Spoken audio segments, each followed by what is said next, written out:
When last we ventured inside the mind of Rush Limbaugh, don't wear your good shoes, he thought the vast NBC, MSNBC world domination machine trying to make money off of him by constantly referencing him shouldn't. So I challenge you, MSNBC, 30 days without anything mentioning me, no video of me, no guests commenting on me.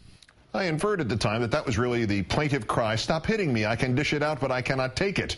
Thus, naturally, in our #1 story in the countdown, when Limbaugh'ian coverage did drop, mostly because he lost his primacy in the lunatic fringe to Lonesome Rhodes Beck, Limbaugh did a sit-down, hour-long interview with the vast NBC, MSNBC world domination machine trying to make money off of him by constantly referencing him.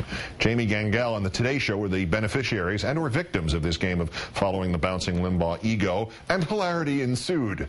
As a public service, I thought I'd deconstruct and translate tonight. First, if he's not one of the leaders of the GOP, he was asked, who is?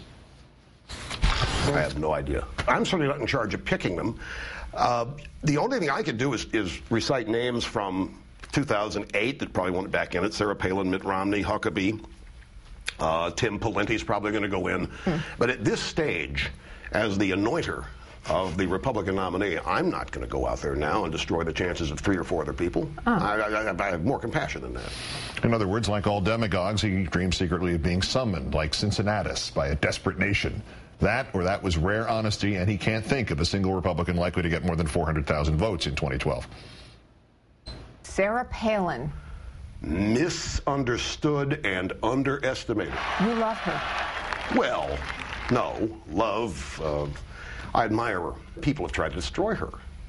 She's got more of a backbone than any man in the Democrat Party. He just said he admires her backbone. Continuing Ms. Gangel's word association game, George W. Bush. He's just the most decent, down-to-earth, real man you could ever hope to meet. Well, you could ever hope to meet. Then there was the subject of the overshadowing of Limbaugh by the likes of Glenn Beck. With great reflexes, Limbaugh applied Rule 1 of disaster management. If complaining about what hurts you would also make you look bad, instead, take credit for it. Look what I have spawned. Glenn Beck, to me, is right on, Daddy-O. Glenn Beck is a result of my success. Yes. Indeed, like congratulating yourself on spreading syphilis. But more materially, Limbaugh is ignoring all that preceded him in hate radio and TV. Bob Grant, Joe Pine, Wally George, and the man who preceded him in his first hate radio job, Morton Downey Jr.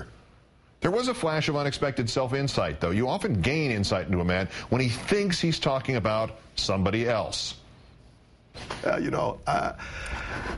I hear Bill Clinton's name, I can't help. I start channeling the guy, and I can't look at. Do you realize how quick and shafty I am, Jamie? Look at what I managed to pull. The Democrat Party is going to be really, really sad when I'm gone, because I'm the glue holding them together. I mean, I'm wealthy. I sold a lot of books. I tell people I'm rich all the time, how my tax rate is, and I still scored $2 million for that stimulus plan that was supposed to create jobs. How clever am I? You're bad. It's all true. See, great comedy has to have an element of truth in it. As apparently does terrible political commentary. Anyway, Ms. Gangel asked Limbaugh one of the stock questions that all interviewers ask all people like him, and all people like him lie as they answer. Do you worry about what people think about you? Oh, I'd be insane if I did. But we know he does worry about what people think about him. He said so. So I challenge you, MSNBC, 30 days without anything mentioning me, no video of me, no guests commenting on me.